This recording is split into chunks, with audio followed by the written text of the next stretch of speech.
Hello everyone, welcome to ईपेप academy.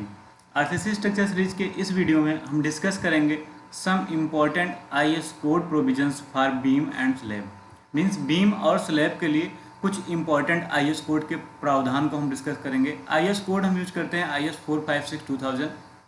First हम discuss करेंगे इफेक्टिव स्पान।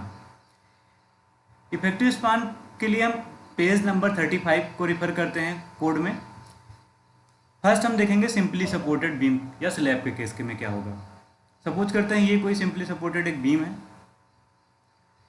जो सपोर्ट है उसकी विथ मीन्स चौड़ाई W मार्क किए हैं।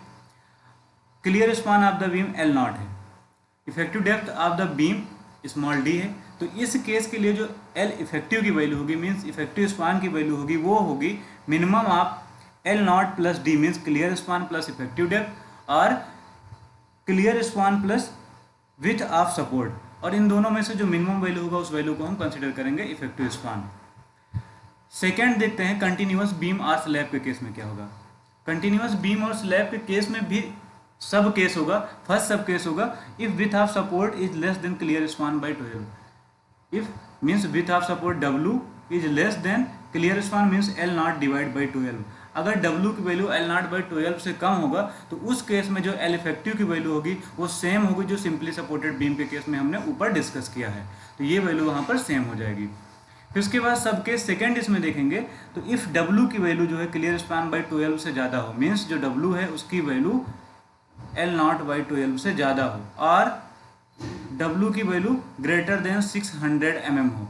इन दोनों में से जो भी मिनिमम केस हो, जो भी मिनिमम वैल्यू हो, उस केस के लिए जो L इफेक्टिव की वैल्यू होगी उसके लिए भी सब केस होंगे हमारे पास। फर्स्ट होगा फॉर वन एंड फिक्स, अगर बीम का वन एंड फिक्स हो और अदर एंड जो है उसका कंटिन्यूअस हो। उसके साथ साथ फॉर इंटरमीडिएट स्पान, और इंटरमीडिएट स्पान के लिए जो L इफेक्टिव की वैल्यू होगी वो होगी L effective equal to L0। ये देखो यहाँ पर ये हमारा वन एंड फिक्स, ठीक, अदर एंड कंटिन्यूअस, और उसके साथ साथ जो इंटरमीडिएट स्पान्स हैं उनके लिए भी जो वैल्यू होगी वो वैल्यू होगी L effective equal to L0 के बराबर। ये सारे इंपॉर्टेंट पॉइंट्स हमें ध्यान रखना है। फिर सेकंड इसमें देखेंगे for one and free and other is continuous. एक एंड फ्री है और नेक्स्ट एंड क्या है, कंटिन्यूअस है। तो उस केस में जो L इफेक्टिव की वैल्यू होगी L इफेक्टिव इक्वल टू होगा L0 plus D by 2 plus R L0 plus W by 2। इसमें से जो मिनिमम वैल्यू होगा उस वैल्यू को हम कंसिडर करेंगे। यहाँ पर याद रखेंगे D क्या है, effective depth of the beam, and W क्या है, width of the support. Next for the case of simply supported cantilever beam के केस में, कैंटिलीवर बीम के केस में क्या होगा, अगर कैंटिलीवर का फिक्स एंड के साथ है, cantilever beam width fix and है, तो उस केस के लिए जो L इफेक्टिव की वैल्यू होगी L0 प्लस D बाई 2 होगी। और कैंटिलीवर विथ कंटिन्यूअस एंड के साथ में जैसे कि फिगर में शो हो रहा है उसके लिए L इफेक्टिव की वैल्यू होगी L0 प्लस W बाई 2। हमें पता है W क्या है, यहाँ पर L0 क्या है, L0 क्लियर स्पान, W क्या है, width of the support. In the case of frame, frame के केस में क्या होगा, फॉर द फ्रेम सपोज करते हैं ये बीम है और ये कॉलम है और इसका इफेक्टिव स्पान इस फ्रेम का हमें फाइंड करना होगा। तो हमें फाइंड करना होगा सेंटर टू सेंटर डिस्टेंस। तो L इफेक्टिव की वैल्यू होगी सेंटर टू सेंटर डिस्टेंस, ये हमारा L इफेक्टिव की वैल्यू हो जाएगी। फिर नेक्स्ट हम देखते हैं कंट्रोल ऑफ डिफ्लेक्शन। फर्स्ट हमने देखा इफेक्टिव स्पान बीम और स्लैब के केस में, सिंपली सपोर्टेड कंटिन्यूअस बीम के लिए हमने डिफरेंट फार्मूले देखे अकॉर्डिंग टू कोड। अब नेक्स्ट हम डिस्कस करेंगे कंट्रोल ऑफ डिफ्लेक्शन। डिफ्लेक्शन का मतलब होता है विक्षेप, विक्षेप का नियंत्रण। अब according to code different limits हैं जिनको सेटिस्फाई करना चाहिए, तब हम एक्सेप्ट करेंगे कि हमारा बीम या स्लैब ओके है। अब यहाँ पर देखते हैं, सपोज करते हैं कोई एक हमारे पास स्लैब है, इस पर लोड लगने के कारण इसमें जो डिफ्लेक्शन हो रहा है वो डेल्टा का हो रहा है।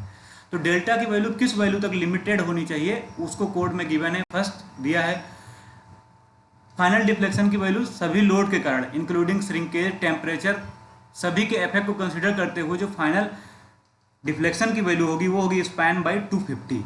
मीन्स डेल्टा की वैल्यू जो होगी डिफ्लेक्शन स्पैन बाई 250 से ज़्यादा नहीं होना चाहिए, उससे कम हो या उसके बराबर ही होना चाहिए, तब हमारा कंडीशन ओके होगा।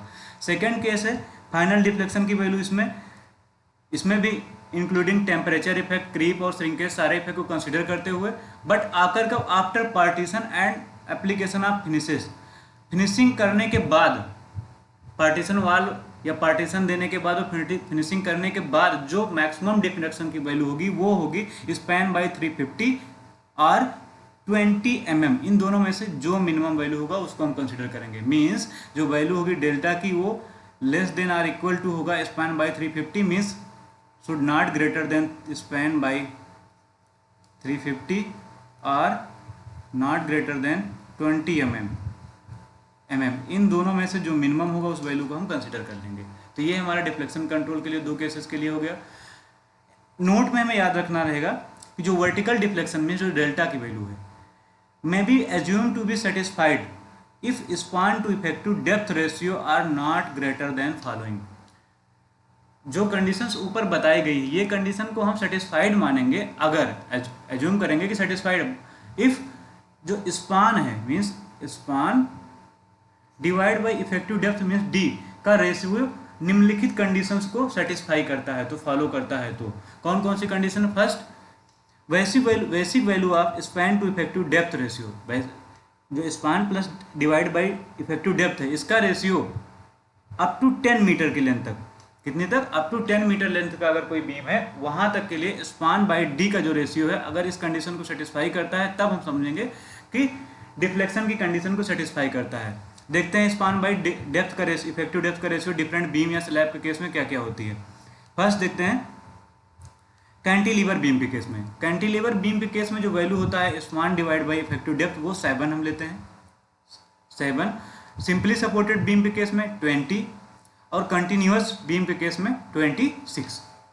ठीक, तो ये हो गया तीनों कंडीशंस के लिए अलग अलग span divide by effective depth ratio की वैल्यू। अगर इसको हम सपोज कर लें कि कैपिटल ए है जो span divide by effective depth है, मीन्स इसको हम मान लेते हैं कैपिटल ए, तो इस केस को हम ऐसे भी ले सकते हैं कि span divide by D is less than or equal to a, क्योंकि इसकी वैल्यू इससे ज़्यादा नहीं होना चाहिए, तो इससे कम हो या इसके बराबर है, तो हम यहाँ less than or equal to a लिख सकते हैं। और इसको अगर इफेक्टिव डेप्थ हमें फाइंड करना है तो मीन्स जो स्मॉल डी है तो इसको हम ट्रांसफर करके ले सकते हैं effective depth greater than or equal to span divide by a, इसके बराबर हो, जहाँ पर ए की वैल्यू क्या होगा 7, 20 और 26 होगा। 7 किसके लिए? कैंटिलीवर के लिए, सिंपली सपोर्टेड के लिए 20 और कंटिन्यूअस के लिए 26, ये हमें याद रखना हो। और ये कहाँ कहाँ पर अप्लाई होगा? ये एप्लीकेबल होगा बीम के लिए और उसके साथ साथ वन वे स्लैब के लिए ये कंडीशन अप्लाई होगी। फिर सेकंड देखते हैं, अगर स्पान जो बीम या स्लैब का स्पान जो है 10 मीटर से ज़्यादा है तो उस केस के लिए क्या होगा? उस केस में हम क्या करते हैं, जो वैल्यू ए है means span divide by effective depth जो है उसमें हम क्या करेंगे, मल्टीप्लाई कर देते हैं 10 डिवाइड बाई स्पान, और जहाँ पर ये स्पान जो है इसकी जो वैल्यू होती है मीटर में रखते हैं। और ये कंडीशन सभी जगह पर अप्लाई होती है except for the cantilever. Cantilever beam के केस में हमें एक्चुअल डिफ्लेक्शन को कैलकुलेट करना पड़ता है, इसको हम नहीं अप्लाई करते हैं कि जो हमारा ए की वैल्यू है उसमें हम मल्टीप्लाई कर दें 10 divide by span in metre. अब हम देखते हैं अगर 10 बाई स्पान इन मीटर हम मल्टीप्लाई करते हैं तो इफेक्टिव डेप्थ की वैल्यू क्या हो जाएगी? देखो यहाँ से इसको हम फाइंड कर रहे हैं, इफेक्टिव डेप्थ इक्वल टू हो जाएगा greater than or equal to, यहाँ स्पान जो था mm में था, डिवाइड बाई ए क्या है तो हमारा ए है span divide by effective depth, तो यहाँ ए इंटू मल्टीप्लाई कर देंगे हम 10 डिवाइड बाई स्पान, जहाँ पर ये स्पान की जो वैल्यू होगी मीटर में होगी। तो फॉर मोर देन 10 मीटर के लिए इस फार्मूले का यूज करके हम इफेक्टिव डेप्थ की वैल्यू को फाइंड करेंगे। फिर नेक्स्ट केस में देखेंगे, पेज नंबर 38 पर गिवन है, depending on the area of steel, ठीक, and the stresses of steel for tension reinforcement the values in first, जो फर्स्ट केस में हमने फाइंड किया, और second shall be modified by multiplying with the modification factor. Area of steel और stress की value के according जो हमने वैल्यू फर्स्ट और सेकंड केस दोनों में फाइंड किया, सेकंड केस ये हो गया और फर्स्ट केस ये, इन दोनों में जो वैल्यू फाइंड की गई इनको हम मॉडिफाई कर सकते हैं किसके through? By a modification factor, जिसको हम MF या MF1 से डिनोट कर सकते हैं। हम यहाँ पर MF1 से डिनोट कर सकते हैं। अब इसको कैसे हम फाइंड करेंगे? पेज नंबर 38 पर हमारे पास एक ग्राफ है, वो ग्राफ हमारा कुछ ऐसा बना हुआ है जहाँ पर ये डिपेंड किस पर डिपेंड करेगा? परसेंटेज ऑफ टेंशन रेनफोर्समेंट पर। उसके साथ साथ ये जो है FS क्या है हमारा? FS है स्टील में जो स्ट्रेस है, ये डिपेंड किस पर करेगा? स्ट्रेस मॉडिफिकेशन फैक्टर किस पर? मॉडिफिकेशन फैक्टर डिपेंड करेगा परसेंटेज ऑफ स्टील उस जिसको हम पीटी से डिनोट करते हैं उसके साथ साथ में stresses in steel F S दोनों पर डिपेंड करेगा, और इस ग्राफ की हेल्प से हम मॉडिफिकेशन फैक्टर की वैल्यू फाइंड कर लेंगे। ठीक, यहाँ पर परसेंटेज ऑफ स्टील हम देखेंगे कितना है, हम क्वेश्चन में कैलकुलेट करेंगे, उसके बाद स्ट्रेसेस ऑफ स्टील की वैल्यू फाइंड करेंगे। स्ट्रेसेस ऑफ स्टील की वैल्यू गिवन है तब ठीक है, अगर नहीं गिवन है तो कैसे कैलकुलेट करेंगे, ये फाइंड करने के लिए हम फार्मुलाइज करेंगे एफ एस इक्वल टू 0.58, देखो 0.58 F Y into area of cross section of steel required means A S T required divide by area of cross section of steel provided means A S T provided. अगर actual value meet कर जाती है F S means suppose करते हैं यहाँ पर देखो ये एफ एस की वैल्यू यहाँ हमें पता है इसके लिए, और 1.2 आ रहा है percentage of steel, actual value meet कर जा रही है तब तो यहाँ से मॉडिफिकेशन फैक्टर की हम करेक्ट वैल्यू फाइंड कर लेंगे। बट अगर किन्हीं दो पॉइंट्स के बीच में, दो वैल्यूज के बीच में लाई करेगा तो हम यहाँ पर इंटरपोलेशन लगा के मॉडिफिकेशन फैक्टर की वैल्यू को फाइंड करेंगे। तो ये नेक्स्ट केस हमारा था, केस थर्ड।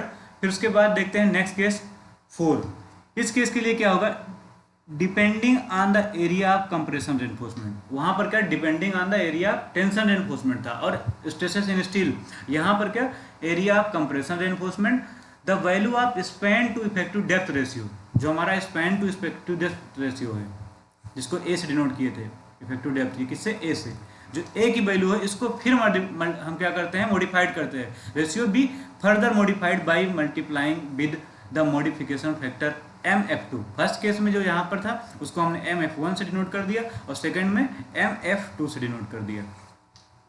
तो यहाँ पर जो मॉडिफिकेशन फैक्टर की वैल्यू हो जाएगी MF2 हो जाएगा, और फिर ये जो थर्ड केस था उसके साथ साथ एक मॉडिफिकेशन फैक्टर और ऐड कर देंगे MF2, मगर मीन्स अगर अप टू 10 मीटर तक की बात की जाए तो इफेक्टिव डेप्थ की जो वैल्यू आएगी हमारा कितना हो जाएगा, span divide by third case के लिए मीन्स टेंशन रेनफोर्समेंट और स्ट्रेसेस इन स्टील के हिसाब से A into MF1 into third case तक हो गया। फिर फोर्थ केस में नेक्स्ट मॉडिफिकेशन फैक्टर होगा तो यहाँ पर MF2 ऐड हो जाएगा, तो ये वैल्यू हो जाएगी हमारा इफेक्टिव डेप्थ के लिए। ये हमारे कोड के अकॉर्डिंग है।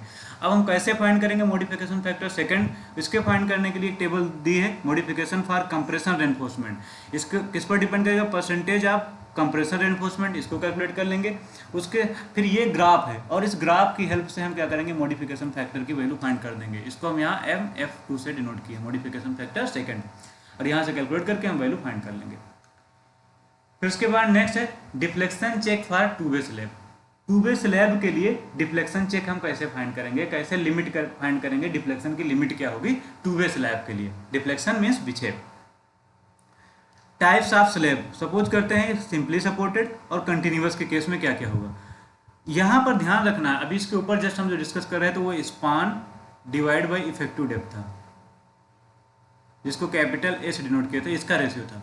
बट टू वे स्लैब के केस में क्या होगा, यहाँ पर जो रेशियो होगा डिफ्लेक्शन लिमिट के लिए वो होगा span divide by overall depth, means span divide by overall depth मतलब कैपिटल डी। और स्पान कौन सा लेंगे हम टू वे स्लैब के लिए, हम स्पान हमेशा शॉर्टर स्पान लेंगे इस केस के लिए। यहाँ पर कौन सा स्पान कंसिडर करेंगे, शॉर्टर स्पान। सिंपली सपोर्टेड के लिए जो span divide by overall depth का रेशियो होगा 35 होगा, और कंटिन्यूअस के लिए 40 होगा। बट कौन से स्टील के लिए, ये माइल्ड स्टील के केस में होगा। माइल्ड स्टील के लिए सिंपली सपोर्टेड के लिए span divide by capital D का जो वैल्यू होगा 35 होगा, और कंटिन्यूअस के लिए 40 होगा। और HYSD बार के लिए या टॉर स्टील के लिए, मतलब जिसका ग्रेड Fe415 या Fe500 या इससे ऊपर के ग्रेड के स्टील के लिए, जो माइल्ड स्टील के लिए वैल्यू हमने यहाँ पर लिखा है उसका 80% लेते हैं, मीन्स उसमें 0.8 से हम मल्टीप्लाई कर देंगे। तो ये वैल्यू हमारा आ जाएगा सिंपली सपोर्टेड के लिए 28 और कंटिन्यूअस के लिए 32। नोट्स में हमें इंपॉर्टेंट पॉइंट याद रखना है कि जो ये लिमिट है वैल्यू वैलिड कहाँ तक होगा, up to 3.5 metre span 3.5 metre span तक वैलिड होगा, और जो लोड की वैल्यू होगी up to 3 kilo newton per metre square तक ये अप्लाई होगा। फिर उसके बाद नेक्स्ट हम देखते हैं फोर्थ, स्टील रेनफोर्समेंट इन बीम्स। बीम में परवलन कितना हम प्रोवाइड करते हैं, तो मिनिमम टेंशन, ये सारे पॉइंट्स बहुत ही इंपॉर्टेंट है। मिनिमम टेंशन रेनफोर्समेंट जो हम स्टील बीम में प्रोवाइड करते हैं वो ST minimum divide by BD into 0.85 divide by FY, means इसको ST मिनिमम अगर यहाँ पर AST मिनिमम निकालना है, इसलिए हमने यहाँ पर इसको AST मिनिमम से नोट कर दिया है।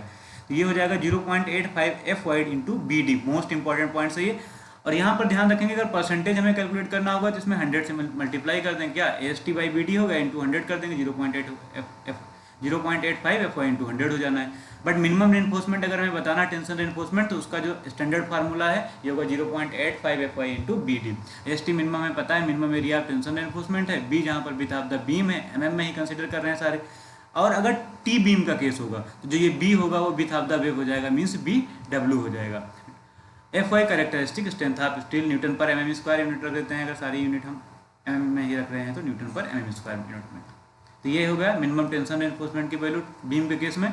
Maximum percentage of tension reinforcement, maximum percentage of tension reinforcement की वैल्यू बीम के केस में क्या होगा, तो जो मैक्सिमम वैल्यू ली जाती है टेंशन रेनफोर्समेंट की वो 4% ऑफ ग्रॉस एरिया या cross sectional area of the beam section लिया जाता है। 4% का मतलब क्या हो जाएगा, 0.04 into B into capital D, क्योंकि ग्रास एरिया कंसिडर किया जाता है। तो 4% ग्रास एरिया का लिया जाता है मैक्सिमम टेंशन रेनफोर्समेंट, और मैक्सिमम कंप्रेशन रेनफोर्समेंट उसको भी 4% ही लिया जाता है। फिर नेक्स्ट हम देखेंगे, अभी हमने बीम में देख लिया कितना रेनफोर्समेंट टेंशन और कंप्रेशन प्रोवाइड करते हैं। अब देखते हैं steel reinforcement for slab, slab के केस में कितना प्रोवाइड किया जाता है। तो जो minimum area of steel provide किया जाता है हमारे कोड के अकॉर्डिंग HYSD बार के लिए जो होता है 0.12% of gross area means B into D provide किया जाता है। और फॉर माइल्ड स्टील के केस में होता है 0.15% ऑफ बी डी होता है, मीन्स ग्रॉस एरिया का 0.15% प्रोवाइड किया जाता है। तो ये पॉइंट्स हमें याद रखना है, बहुत ही इंपॉर्टेंट पॉइंट्स हैं। फिर नेक्स्ट पॉइंट है maximum dia of steel bar in slab. जो स्लैब होता है उसमें मैक्सिमम स्टील की डाया कितना प्रोवाइड कर सकते हैं, उसको हम प्रोवाइड करते हैं 1/8 of total thickness of slab. Total thickness of slab का 1/8 पार्ट हम प्रोवाइड करते हैं maximum dia of the bar. Maximum value इतना ही हम लोग कंसिडर करें, इससे ज़्यादा वैल्यू नहीं प्रोवाइड करते हैं। नेक्स्ट है maximum spacing of reinforcement in slab. जो स्लैब है उसमें मैक्सिमम स्पेस, उसके स्लैब में जो रेनफोर्समेंट प्रोवाइड किया गया है, सपोज करते हैं स्लैब है, इसमें जो रेनफोर्समेंट प्रोवाइड किया गया है इनके बीच की स्पेसिंग मैक्सिमम कितना होगा, तो वो मैक्सिमम फॉर मेन बार के लिए जो मैक्सिमम स्पेसिंग होगा वो 3D होगा और 300 mm। डी जहाँ पर इफेक्टिव डेप्थ है, इन दोनों में से जो मिनिमम वैल्यू होगी उसको हम कंसिडर कर लेंगे मैक्सिमम स्पेसिंग के लिए। फिर फॉर डिस्ट्रीब्यूशन बार के लिए, डिस्ट्रीब्यूशन बार के लिए देखेंगे कितना होगा 5D और 450 mm। इन दोनों में से जो मिनिमम वैल्यू होगी वो मैक्सिमम स्पेसिंग होगा रेनफोर्समेंट के लिए इन द स्लैब। ठीक, तो ये हमारे कुछ इंपॉर्टेंट पॉइंट थे according to our code for the beam and slab, जिन्हें हमें याद रखना है, जो बहुत ही हेल्पफुल है हमारे लिए। Thank you.